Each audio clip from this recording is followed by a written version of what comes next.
자, 여러분 반갑습니다. 자, 오늘은 기능사 시험 감독이 알려주는 여러분들이 중요한 시험에서 필요한 팁을 알려주는 시간을 갖도록 하겠습니다. 세 번째 시간으로 여러분들이 댓글을 달아주신 거에 조금 정리를 해서 말씀드리고 올해 2022년도 변경된 내용들을 조금 더 토대로 여러분들께 말씀드리도록 하겠습니다. 자, 그리고 들어가기 전에 시험장의 위치나 시험 시간, 날짜 또는 요일에 따라서 조금 차이가 생길 수 있고요. 그 다음에 감독위원이 어떤 분이냐에 따라서 조금씩 바뀔 수 있다는 점 조금 주의해서 보시면 좋을 것 같고요. Q&A로 만들어 놓은 사항을 보시면서 다시 한번 말씀드리도록 하겠습니다. 자, 첫 번째는 종이에 계량할 때 종이 무게를 포함해서 재료를 계량하는 건가요? 아니면 종이를 올려놓고 0점을 맞춰서 계량하는 건가요? 라고 되어 있습니다. 너무 당연한 질문이지만 종이나 계량 그릇을 올려놓고 용기 버튼 또는 0점 버튼을 누르셔갖고 재료로 맞추신 다음에 해주시는 것을 추천드립니다. 왜냐면 종이가 2g짜리가 있고 1g짜리가 있을 수 있습니다. 자, 요즘의 저울들은 다 1g 기준으로 되어 있는 저울이지만 간혹 2g짜리 저울이 있을 수 있습니다. 그러면 1g 플러스 마이너스 0.5g 사이가 벌어지게 되면은 얘가 움직이게 됩니다. 1.5g짜리인데 얘가 2g으로 표시되는 경우에 저울들이 간혹 있을 수 있기 때문에 가급적이면은 한 번 더 0점이나 용기 버튼을 꼭 누르시고 계량하시는 것을 추천드립니다. 자, 재료 계량을 할 때 재료대에서 한 번에 재료를 퍼온 후 본인 자리에서 계량하는 건가요? 혹시 그렇다면 남은 재료를 돌려놓는 시간을 따로 주는 건가요? 아님 계량 시간에 돌려놔야 하는 건가요? 라고 되어 있습니다. 한 번에 퍼오셔도 되지만 한 번에 퍼오시면은 재료가 두 가지씩 중복되는 경우가 있습니다. 예를 들어 7가지 재료가 있습니다. 버터, 밀가루, 설탕 뭐 이렇게 다양하게 있는데 그러면은 내가 원하는 중량을 잰 거랑 퍼온 재료가 두 가지가 섞여 있을 수가 있습니다. 이렇게 될 때 문제점은 베이킹 파우더 또는 베이킹 소다 이렇게 소량의 제품들을 계량할 때 문제가 생깁니다. 많이 갖고 왔지만 계량하다 보면 분명히 어떤 게 2g짜리인지 어떤 게 4g짜리인지 잘 모르는 경우가 상당히 많이 있습니다. 자, 그런 점 주의해서 작업하셔야 되기 때문에 가급적이면은 한 번에 퍼오고 계량하고 왼쪽 팬이나 오른쪽 팬을 내려놓으시고요. 그 다음에 퍼온 재료를 가루 재료나 아니면 바로 털어서 없을 재료 같은 설탕, 소금 같은 재료들은 가서 바로 그냥 휙 부어서 다른 재료로 퍼오시는 게 저는 조금 더 추천드리는 방법입니다. 하지만 소리 느리거나 아니면 몸동작이 조금 느리신 분들은 천천히 하나씩 하다 보시면은 이 시간 안에 충분한 재료 계량 하실 수 있고요. 만약에 재료 돌려놓는 시간이 부족할 것 같다 그러면 한쪽에다가 빼두셨다가 작업 시작하세요. 재료 계량 확인하시고 작업 시작하시면 됩니다 라고 하실 때 반납하셔도 됩니다. 그러니까 너무 그렇게 반납하는 거에 대한 시간을 너무 크게 안 잡으셔도 된다. 우리는 재료 계량을 정확하게 하느냐 못하느냐를 측정하는 거라고 보시면 되겠습니다. 혹시 계량할 때 유산지 종이 무게도 함께 측정하여 검사하나요? 만약 배 앞에 설탕 14g을 측정하라고 나와 있는데 유산지 무게가 2g이면 총 16g을 보는 건지 설탕 무게 14g만 보는 건지 궁금합니다 라고 보내주셨습니다. 네, 딱 14g만 봅니다. 분명히 감독위원이 누구냐에 따라 다르지만 저 같은 경우는 자, 여기 있는 종이를 하나 갖다 놓으시고요. 0점이나 용기를 눌러주세요. 0점 다 맞으신가요? 움직이지 않는지 확인해 주세요. 그 다음에 설탕이나 소금 원하는 재료, 지정된 재료를 다 부어주세요. 그리고 저울에 손대지 마세요. 이렇게 설명합니다. 이게 보통 보편적으로 하는 방법입니다. 재료 계량 체크하는. 그렇게 해서 2가지 또는 3가지의 재료를 확인한다라고 보시면 되겠습니다. 그렇기 때문에 정확하게 써져 있는 14g의 무게만 잰다라고 보시면 되겠습니다. 자, 제빵 계량을 할 때 그람수가 얼마 나가지 않는 재료들은 종이컵으로 계량이 가능하잖아요. 그러면 종이컵을 여러 개 가져가 재료를 눈대중으로 담아 한꺼번에 가져온 뒤에 새로운 종이컵에 0점을 맞춘 후 가져온 재료들을 계량해도 되나요? 만약 계량하고 남은 재료들은 다시 가져다 놓아야 하나요? 아니면 실습대 밑에 서랍에 넣어둬야 하나요? 라고 되어 있습니다. 재료 계량이 빨리 끝나면 아마 감독위원이 이럴 겁니다. 재료 계량이 끝나신 분들은 손을 들어서 확인을 해주세요. 빨리 뜨신 분들은 개수가 맞는지 확인해주세요. 이렇게 이야기를 할 겁니다. 그리고 다 끝나신 분들은 저울을 꺼주시고 남은 재료들은 반납해주세요. 계량 못하신 분들은 시간 있으니까 마저 계량해 주세요 라고 얘기할 겁니다. 그러면 그 지시에 맞춰서 작업하시면 되고요. 종이컵 여러 개 가져가셔도 됩니다. 이렇게 따로 서랍에다 넣어두시면 절대 안 됩니다. 다음 보도록 하겠습니다. 자, 시험장에서 공정표를 주시면 거기에 온도 공정을 적었는데 그대로 하지 않고 틀렸던 점도 있었습니다. 게다가 시간 계산을 하느라 지저분하게 숫자를 많이 적었는데 감독관 분께서 몇 분 동안 보고 가셨는데 점수에 지장이 있을까요? 라고 했습니다. 시험지에 여러분들이 어떤 걸 써놔도 상관없습니다. 시험지는 외부로 반출이 안 됩니다. 그렇기 때문에 꼭 회수를 하게 됩니다. 그리고 관리공단 위원이 번호대로 잘 맞는지, 시험분 인원하고 잘 맞는지를 확인해서 회수를 하게끔 되어 있습니다. 그래서 크게 상관없다라고 알고 계시면 되고요. 만약에 제과 기능사를 보게 되면은 이런 경우가 있습니다. 비중을 써주세요. 그러면 거기다 비중을 꼭 써주시면 됩니다. 그러면 감독위원이 거기 가서 비중을 확인할 수 있고요. 아니면 나중에 한 번에 걷어서 확인하는 경우도 있고요. 제빵 같은 경우는 저 같은 경우는 직접 다 온도계를 가져온 온도계도 꽂아보고 제가 공용으로 쓰는 온도계도 꽂아봅니다. 그 시험장에 있는 온도계로. 그렇게 해서 시험 보시는 분하고 합의점을 맞춰서 온도 이 정도 됩니다 라고 확인하고 뺍니다. 또는 어떤 감독관들은 이런 경우가 있습니다. 본인이 가져온 온도계 꽂아주세요. 네, 몇 도입니다. 써주세요. 이렇게 쓰는 경우도 있습니다. 그거는 시험장 감독위원이나 시험장 분위기에 따라 조금 다를 수 있습니다. 그러니까 기본적으로 저에 대한 기준으로 여러분들한테 설명하고 있는 거라고 보시면 되겠습니다. 네, 그렇기 때문에 꼭 그렇게 검사를 받고 가시는 것이 좋고 종이는 크게 지장이 없다 이렇게 보시면 되겠습니다. 자, 변리법의 경우 달걀을 한꺼번에 깨서 무게를 측정한 후 나눠야 하나요? 변리법에 대해서 자세히 알려주세요 라고 되어 있습니다. 자, 계량을 할 시에는 아마 계란 몇 개 가져다 놓으세요 할 겁니다. 네, 계란을 12개 가져다 놓으세요, 14개 가져다 놓으시면은 계량한 걸로 인정합니다 라고 말씀합니다. 그러면은 그렇게 따르시면 되고요. 만약에 감독위원이 깨서 계량하세요 그러면 깨서 계량하시면 됩니다. 자, 추운 날씨에 물을 계량한 후 감독관한테 검사를 받고 나서 믹싱 전에 물을 다시 계량해도 되나요? 물 온도의 변화가 걱정되어서요. 네, 상관없습니다. 우선은 계량하실 때 찬물이든 뜨거운 물이든 상관없습니다. 옆에 있는 싱크대 또는 저 멀리 있는 싱크대에 물을 많이 받아오셔서 그냥 계량하세요. 온도 측정하지 마시고요. 그 다음에 반죽하실 때 온도를 맞춰서 다시 계량해서 사용하시면 됩니다.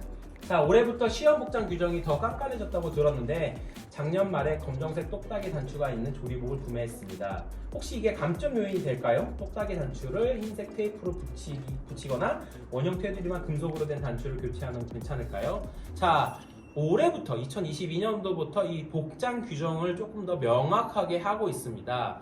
여러분들 큐넷 홈페이지에 들어가시면은 이 복장 규정에 대해서 자세히 나와 있습니다.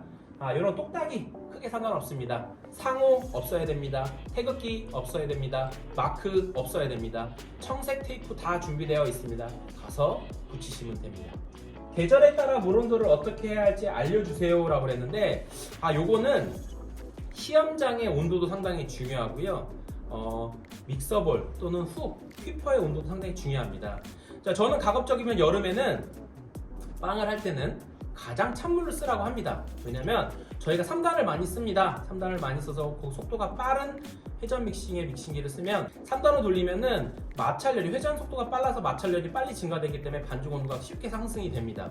자, 겨울철 같은 경우는 빵할 때 반죽 온도가 쉽게 맞춰주기 어렵습니다. 그래서 저는 가급적이면 믹서볼하고 훅을 따뜻한 물에 한번 닦아서 물기를 제거한 후 사용하라고 합니다. 그러면 반죽 온도가 쉽게 올라갈 수 있습니다. 자, 발효실 습도 온도 다 외워야 하나요? 외우지 마세요. 발효실은 공용이기 때문에 시험장에서 직접 시험 감독위원이나 관리위원이 맞춰 놓습니다.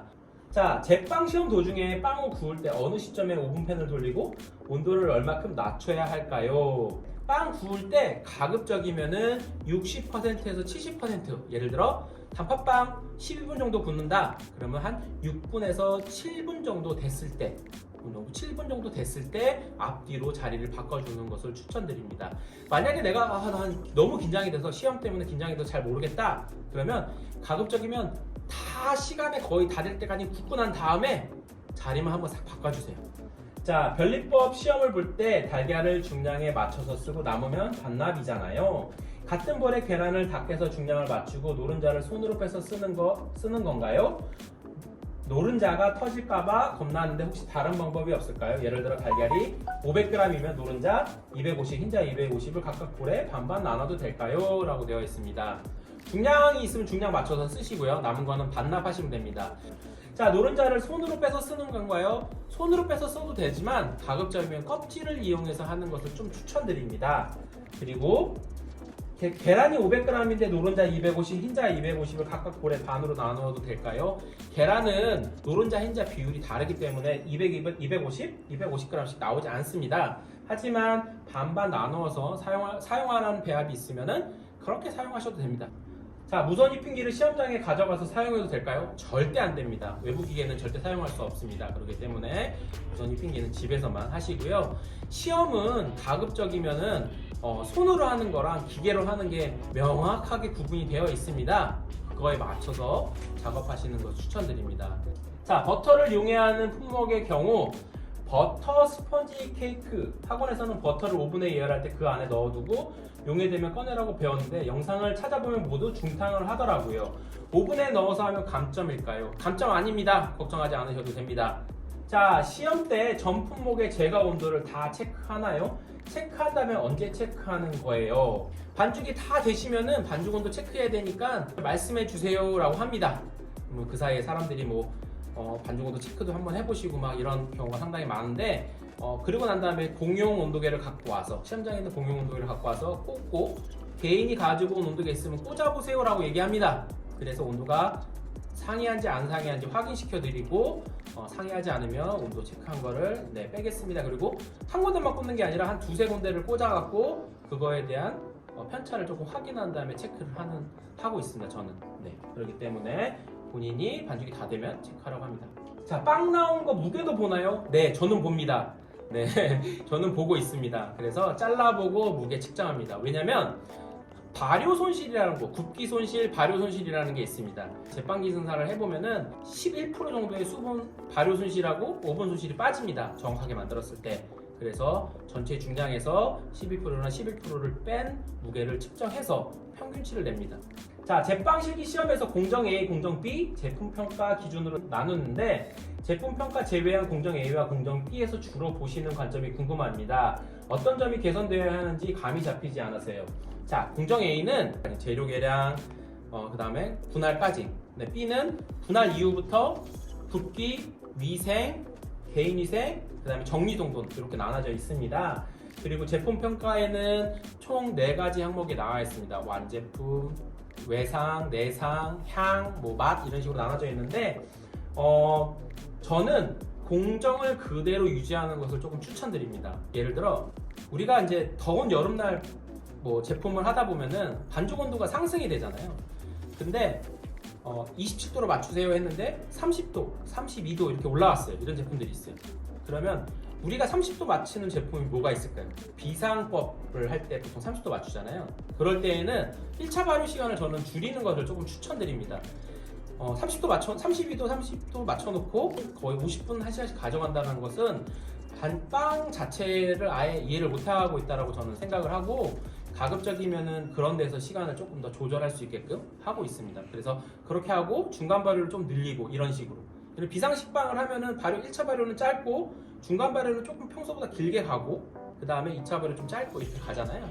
그런 공정들을 전부 다 이해를 해서 접목을 시키는 것도 조금 더 추천드립니다. 이건 개인적인 관점이니까 너무 크게 염려치 마세요.